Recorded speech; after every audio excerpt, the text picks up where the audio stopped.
भुनक्तु सह वीर्यं करवावहै तेजस्विनावधीतमस्तु मा विद्विषावहै। ॐ शान्ति शान्ति शान्तिः। शङ्करं शङ्कराचार्यं केशवं बादरायणं सूत्रभाष्य कृतौ वन्दे भगवन्तौ पुनः पुनः। ईश्वरो गुरुरात्मेति मूर्तिभेद विभागिने व्योमवद्व्याप्तदेहाय दक्षिणामूर्तये नमः।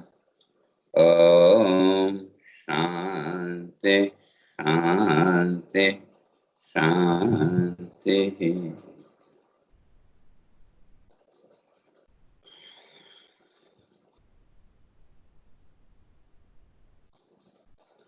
तो विचार चल रहा था एक जो सामान्य व्यक्ति है तो उसके लिए भगवान इस बात को स्पष्ट करके आए थे। कहा वो तो शब्दवाद में, शब्दवाद कहें शब्द जाल कहें तो उसी में बन जाता है। और क्यों? भोगैश्वर्य प्रसक्ता नाम, जिसकी दृष्टि में इस संसार का भोग और इस संसार का ऐश्वर्य ही बसा हुआ है। अर्थात जो अपनी जीवन दृष्टि को इस संसार भाव से ऊपर नहीं उठा पाया, कहते हैं वो तो शब्द जाल में बन जाएगा।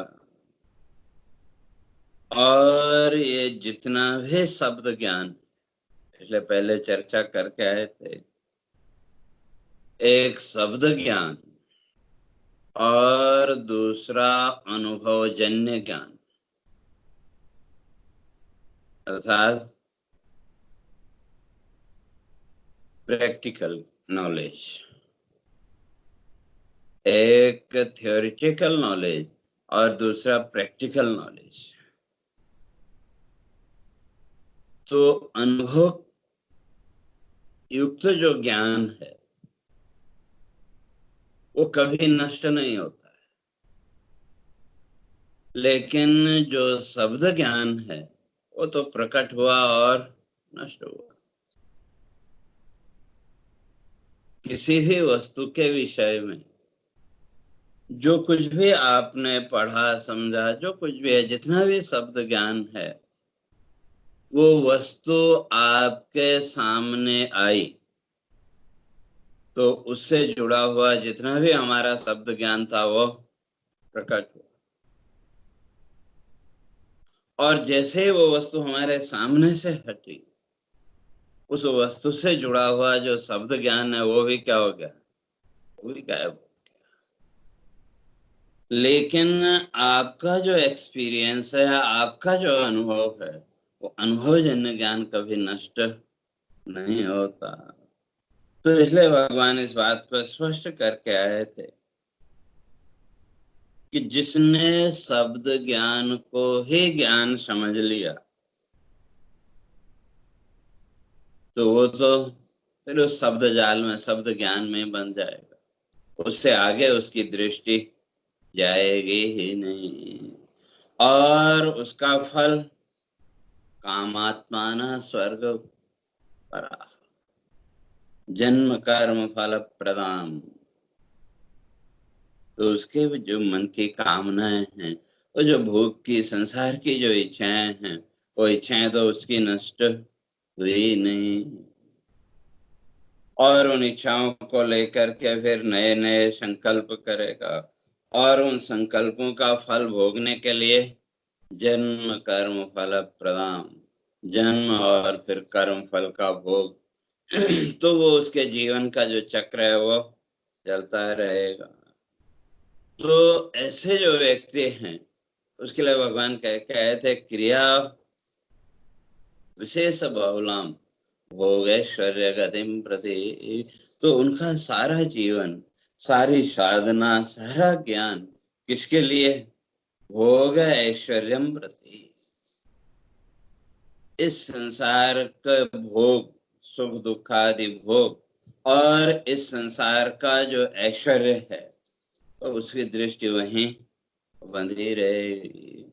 तो ऐसी जो बुद्धि है, ऐसा जो व्यक्ति है, भगवान कहते हैं समाधौ न विधीयते, उसका समाधि में अधिकार नहीं है, वो समाधि में नहीं जा सकता। तो कहने का तात्पर्य ये कि जिसकी बुद्धि वृत्ति अभी इस संसार भाव में ही बंधी हुई है तो वो समाधि का अधिकारी नहीं है। तो क्यों?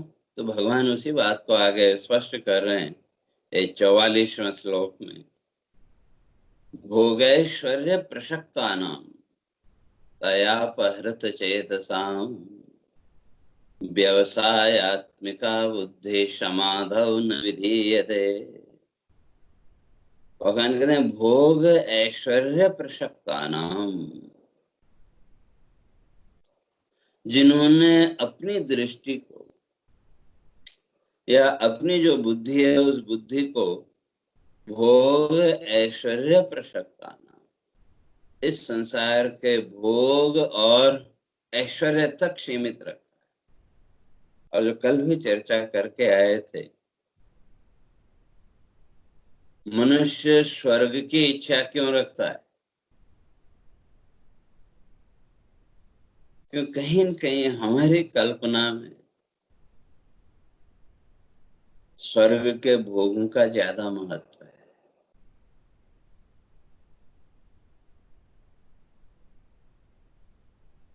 व्यक्ति कल्पना यही करता है, स्वर्ग जब शब्द हमने सुना तो उस स्वर्ग शब्द को सुनते ही इस संसार के भोगों से कुछ उच्च कोटि के भोगों की कल्पना हमने कर ली। लेकिन ये जितने भी लोग हैं, चाहे स्वर्ग जाएं कहीं भी जाएं, जितने भी ये भोग्य पदार्थ हैं, जितने भी जीवन के भोग हैं, उसके लिए भगवान आगे स्पष्ट करेंगे, आप ब्रह्म भुवना लोका पुनरावर्तिना। इन सब लोकों में तो ये जन्म मृत्यु का चक्र है। उस ब्रह्म लोक से पहले तक, अर्थात जीवन में उस ब्रह्म भाव, आत्म भाव के बिना ये जन्म मृत्यु का जो चक्र ये नष्ट नहीं हो सकता। और अगर व्यक्ति का चित्त भाव, व्यक्ति के मन का भाव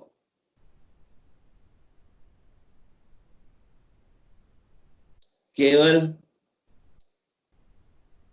इस संसार भाव में ही बंधा है, इस संसार भाव से वो अपने आप को ऊपर नहीं उठा पाया, तो फिर बार बार जन्म मृत्यु का जो चक्र है वो तो चलता ही रहेगा। तो यहाँ भगवान कह रहे हैं कि भोग ऐश्वर्य प्रसक्ता नाम, जो इस संसार के भोगों में और इस संसार के ऐश्वर्य में ही बंधे हुए, अर्थात जिनकी दृष्टि में इस संसार का ऐश्वर्य और इन संसार के भोग्य पदार्थों को प्राप्त करना ही जीवन का लक्ष्य है, अर्थात उससे ज्यादा जीवन दृष्टि, उससे ज्यादा जीवन में और वो कुछ चाहता ही नहीं। तो ऐसे जो लोग हैं तो कहते हैं तया अपहृत चेतसाम, तो ये संसार का जो ऐश्वर्य है वो क्या करेगा? अपहृत चेतसाम, उस व्यक्ति के चित्त को ही फिर खींच लेता है।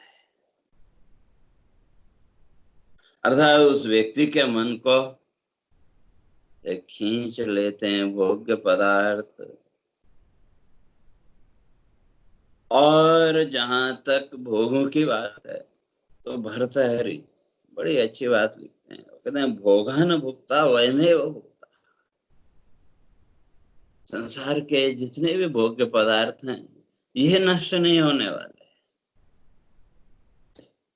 लेकिन इन भोग्य पदार्थों का उपभोग करते करते जीवन एक दिन समाप्त हो जाता है। लेकिन ये संसार की वस्तुएं, संसार के जो पदार्थ हैं वो तो चलते हैं, अनादिकाल से चलते आ रहे हैं।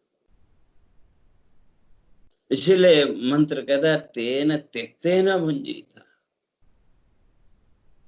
क्यों जो हमारे जीवन का भोग है, चाहे वो सुख का भोग हो चाहे दुख का भोग हो, वो तो हमको भोगना ही पड़ेगा। इसलिए मंत्र कहता है तेन त्यक्तेन भुंजीता, त्याग पूर्वक, अर्थात आसक्ति से रहित होकर के इनका उपभोग करो, तो ये जो भोग हैं ये फिर आपके बंधन कारण नहीं बनेंगे। और जहां तक सृष्टि की बात है,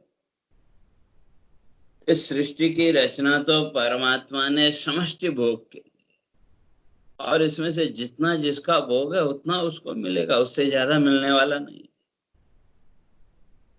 कम भी मिलने वाला नहीं।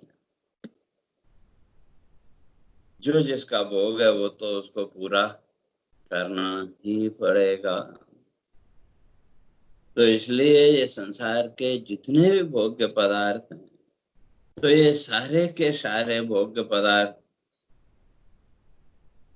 क्या करते हैं, अपहृत चेतसाम, व्यक्ति की जो विवेक बुद्धि है, व्यक्ति की जो विचार शक्ति है, उसको ढक देते हैं या उसका हरण कर लेते हैं। और जितना ज्यादा इस संसार की इच्छा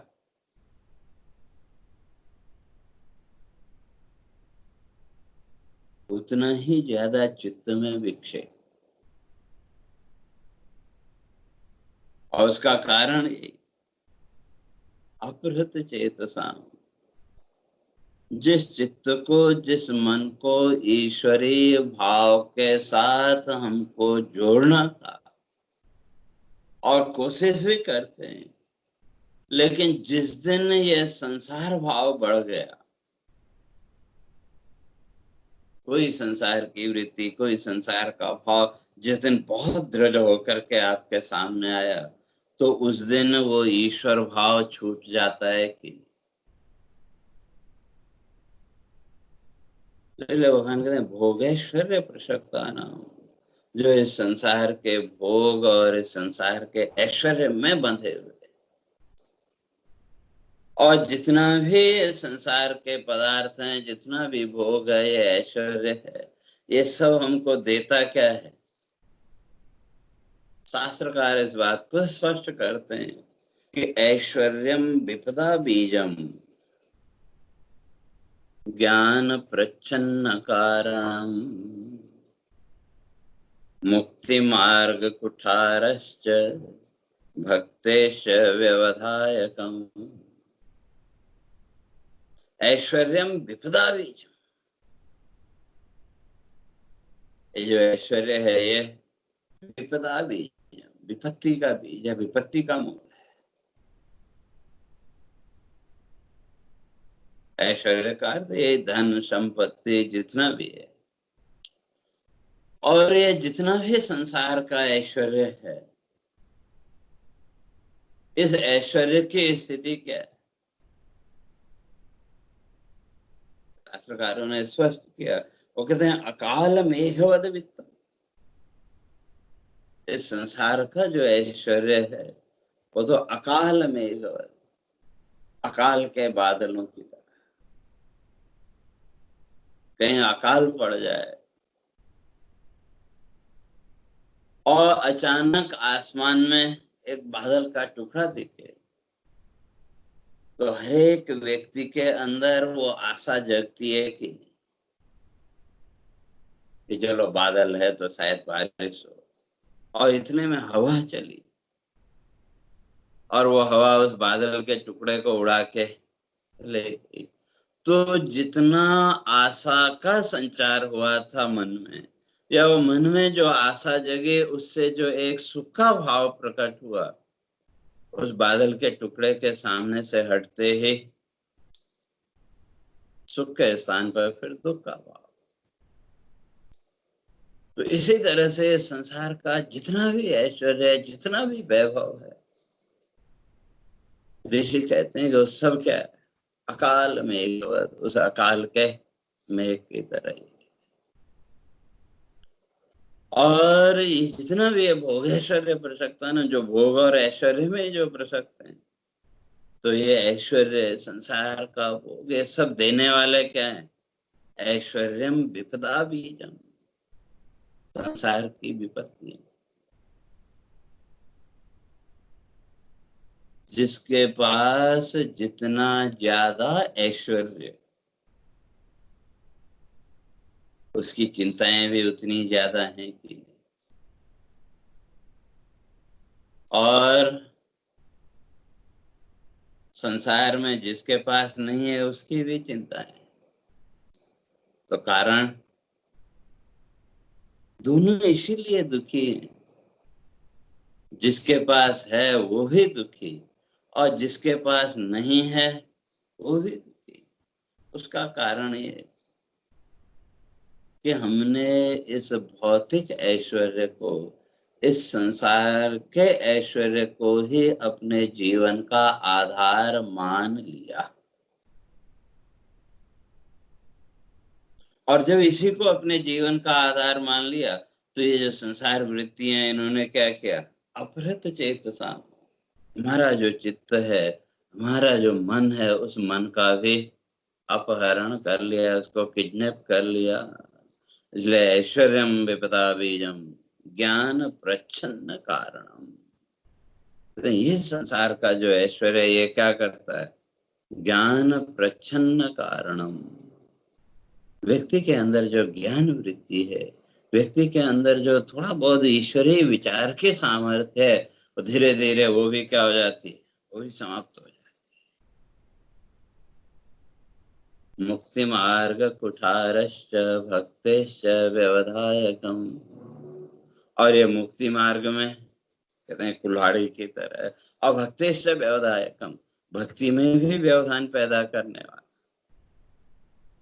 इसका अर्थ ये नहीं कि संपूर्ण ऐश्वर्य का त्याग कर दो या इसको छोड़ दो, ऐसा नहीं। तो अगर आपके जीवन में उस ऐश्वर्य का भोग है तो वो ऐश्वर्य भोग तो भोगना पड़ेगा। बस अब ये है कि हम उस ऐश्वर्य का भोग आसक्ति पूर्वक करते हैं या त्याग पूर्वक, ये हमारे ऊपर। अगर उस ऐश्वर्य के साथ आसक्ति है, मैंने ऐसा किया इसलिए ऐसा हुआ, मैं ये करूंगा वो करूंगा, तरह तरह के भाव, कहते हैं वो ऐश्वर्य दुख का कारण बन जाए। और अगर उस ऐश्वर्य में भी त्याग का भाव है तो ऐश्वर्य फिर आपके बंधन का कारण नहीं बनेगा, तो वो तो प्रारब्ध के अनुसार जो मिलना है वो मिलना है। तो उसके साथ राग भी नहीं और द्वेष भी नहीं। और जब राग और द्वेष कुछ है ही नहीं तो उसके साथ किसी प्रकार की आसक्ति भी नहीं। आया तो भी ठीक, नहीं आया तो भी ठीक। ये स्थिति जब मन की होती तो तब फिर ये संसार का ऐश्वर्य, संसार का वैभव आपके चित्त का हरण नहीं कर पाए। तो इस तरह की जो स्थिर बुद्धि है, या जिसको पहले समत्व भाव,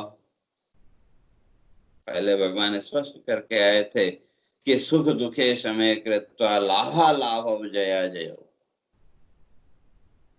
कोई समत्व का अभाव है तो भी ठीक, और नहीं है तो भी ठीक। और जहां तक संसार की बात है, व्यक्ति के जीवन में ऐश्वर्य आया तो उसका भी अहंकार, उस समय फिर व्यक्ति उसी में उसको बांध लेता है, उस ऐश्वर्य को लेकर के स्वयं की श्रेष्ठता, मैं तो दूसरों से श्रेष्ठ हूँ इत्यादि तरह तरह के संसार के भाव चित्त में आने लगते हैं, और उसका परिणाम ईश्वरीय भाव फिर पीछे छूट गया। स्वयं के कर्तापने का जो अहंकार था वो बढ़ने लगा, और जो ईश्वरीय भाव था वो ईश्वरीय भाव पीछे रह गया। वो यहाँ भगवान कहते हैं भोगेश्वर्य प्रसक्ता नाम तया पहृत चेतसाम, जो इस संसार के भोग ऐश्वर्य में ही जो बंधे हुए, इस संसार के भोग, इस संसार के ऐश्वर्य को ही जिन्होंने अपने जीवन का लक्ष्य मान लिया, तो वो समाधि भाव तक नहीं पहुंच सकते। क्यों? उनकी जो बुद्धि है व्यवसायत्मिका बुद्धि, बुद्धि को तो व्यापार चाहिए, पहले चर्चा करके आए।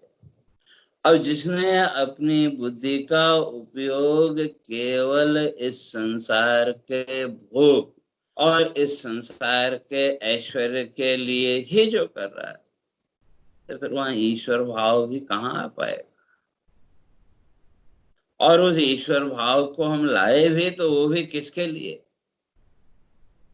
पहले भी स्पष्ट करके आया कि हमने ईश्वर की सत्ता को स्वीकार किया, हमने ईश्वर को स्वीकार तो किया, माना, लेकिन कितने अंश में?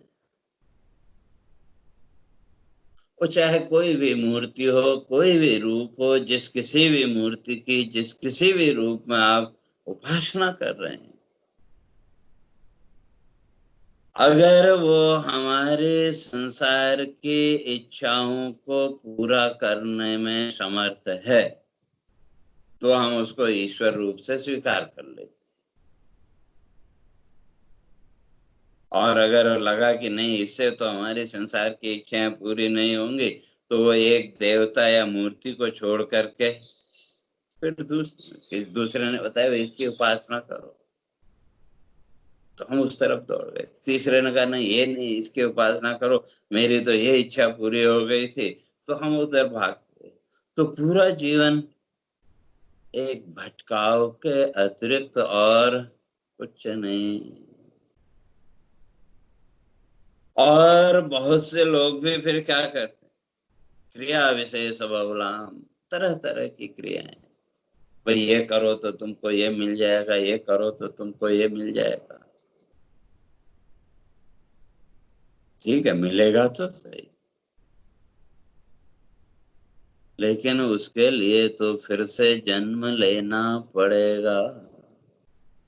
यद्धात्रा निज भाल पट्टलिखितुम तन्मार्जितुम कः क्षमा, जो विधाता ने एक बार लिख दिया, हम लोग सभी मानते हैं कि वे जो भाग्य में लिख गया, या बोलते हैं माथे की लकीरों में जो लिख गया, वो तो मिट नहीं सकता।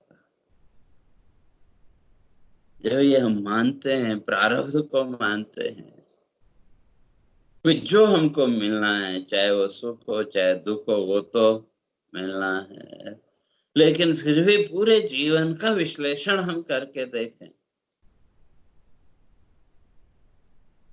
हमने अपने पूरे जीवन को कहीं न कहीं इस संसार के ऐश्वर्य और इस संसार के भोगों की प्राप्ति के लिए ही समर्पित करके रखा है कि बचपन से लेकर के आज।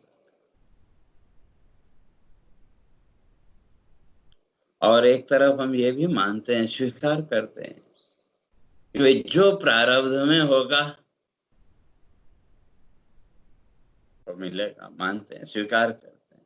और दूसरी तरफ पूरे जीवन वृत्तियों का विश्लेषण करके देखें, बचपन से लेकर के आज तक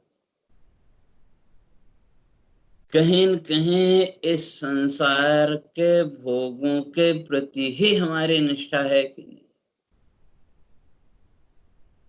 और उसका कारण पहले भी चर्चा किए थे, हमको जो संस्कार मिले, वो इसी संसार के भोग के संस्कार मिले। तुम ऐसा करो तो तुमको ये मिल जाएगा, तुम ये करो तो तुमको ये मिल जाएगा। और जो ईश्वरीय भाव भी थोड़ा बहुत हृदय में जागृत हुआ, या जो भी बड़े बुजुर्गों ने, माता पिता आदि ने ईश्वरीय भाव को जागृत तो किया, लेकिन वो ईश्वरीय भाव भी किसके लिए?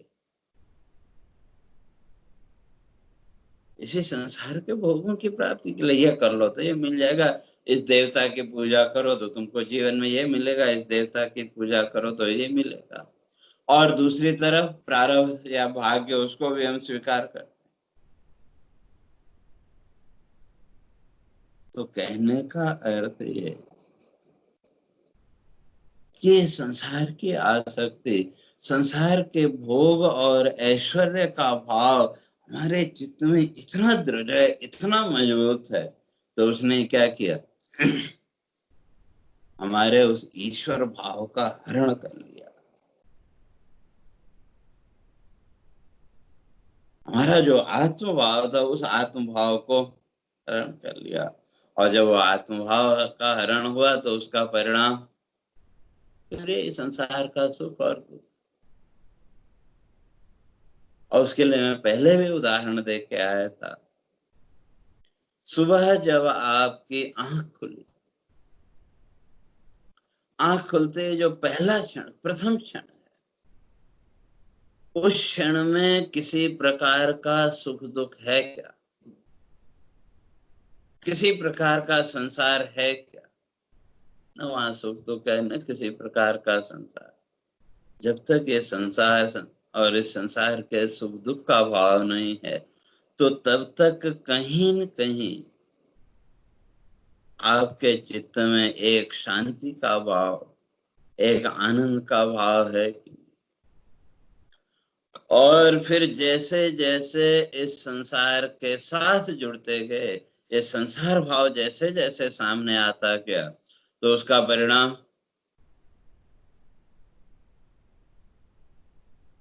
संसार भाव जैसे जैसे सामने आता गया, आपका वो सुबह आंख खुलते ही आपके मन की जो शांति थी, आपके चित्त के अंदर एक जो शांति का भाव, प्रसन्नता का भाव था, वो कहाँ गायब हो गया? पता ही नहीं।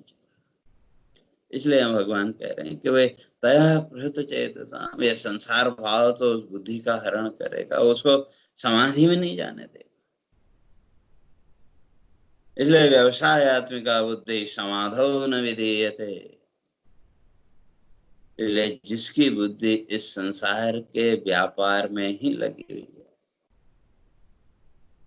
जिसके दृष्टि में संसार भाव के अतिरिक्त और कुछ है ही नहीं, तो ऐसी जो बुद्धि वृत्ति है, ऐसा जो साधक है, समाधौ न विधीयते, वो समाधि का अधिकारी नहीं हो सकता, अर्थात वो समाधि भाव में वो ईश्वर भाव तक नहीं पहुंच सकता। तो उसके लिए भगवान पहले कह के आए, व्यवसायत्मिका बुद्धि एकेह कुरु। इस बुद्धि के व्यापार को, बुद्धि के व्यवसाय को इस संसार भाव से ऊपर उठा करके विचार पूर्वक उस ईश्वर भाव के साथ जोड़ना। लेकिन एक समस्या बड़ी है, हम चाहते तो हैं कहीं न कहीं उस ईश्वर भाव के साथ भी स्वयं को जोड़ना चाहते हैं, लेकिन सबसे बड़ी समस्या एक है कि त्यागने का डर। बचपन से लेकर के आज तक सुनते आए, वे कुछ पाने के लिए कुछ खोना पड़ेगा, कुछ छोड़ना पड़ेगा, ये बचपन से सुनते आए। लेकिन समस्या यह है, सुनते तो आए कि कुछ पाने के लिए कुछ छोड़ना पड़ेगा, लेकिन छोड़ने के तो अभ्यास है ही नहीं। त्याग का तो जीवन में अभ्यास हमने किया ही नहीं। पूरे जीवन का हमारा जो अभ्यास है वो है पकड़ने का।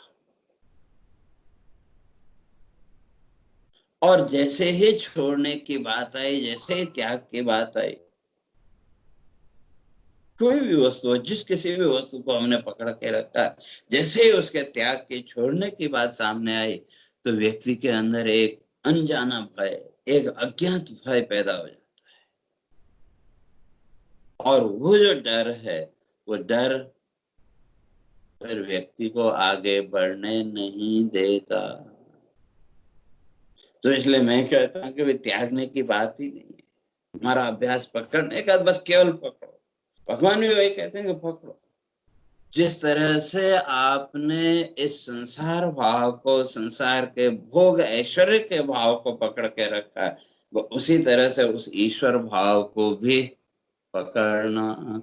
और जिस दिन उस ईश्वर भाव को पकड़ने में सफल हो गए, उस दिन ये संसार भाव अपने आप पीछे हटता चला जाएगा। और जैसे जैसे संसार भाव पीछे हटेगा, तो व्यक्ति, वो जो साधक है, वो धीरे धीरे उस समाधि भाव तक चला जाएगा। तो कैसे, मैं सोचता हूँ उसकी चर्चा अपने फिर कल करेंगे। हरे ओम। पूर्णमदः पूर्णमिदं पूर्णात् पूर्णमुदच्यते पूर्णस्य पूर्णमादाय पूर्णमेवावशिष्यते। ओम शांति शांति शांति। शंकरं शंकराचार्यं केशवं बादरायणं सूत्रभाष्य कृतौ वन्दे भगवन्तौ पुनः पुनः। ईश्वरो गुरुरात्मेति मूर्तिभेदविभागिने व्योमवद्व्याप्तदेहाय दक्षिणामूर्तये नमः। ओम शांति शांति शांति।